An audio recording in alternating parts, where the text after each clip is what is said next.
আমরা চরমভাবে ধিকৃত একজন ব্যক্তির নাম নিয়ে এখানে স্লোগান লেখা ছিল নিজামীর বাংলায় ৭১-এর ঠাঁই নাই।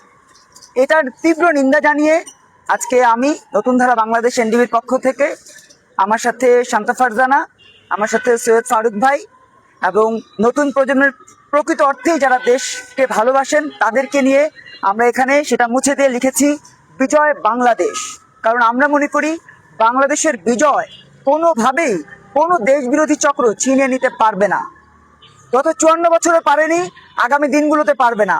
এই যে ডাক্তার শফিক অথবা এনসিপি নেতারা, তারা যারা যুদ্ধাপরাধী এবং যুদ্ধাপরাধীদের সমর্থক, তাদের উদ্দেশ্যে বলতে চাই, এই বাংলাদেশ আমাদের বাংলাদেশ, এই বাংলাদেশ বঙ্গবন্ধুর বাংলাদেশ, এই বাংলাদেশ লাল সবুজের পতাকার বাংলাদেশ, এই বাংলাদেশ মৌলানা ভাসানীর বাংলাদেশ, এই বাংলাদেশ কোনোভাবেই রাজাকারের বাংলাদেশ হতে পারে না।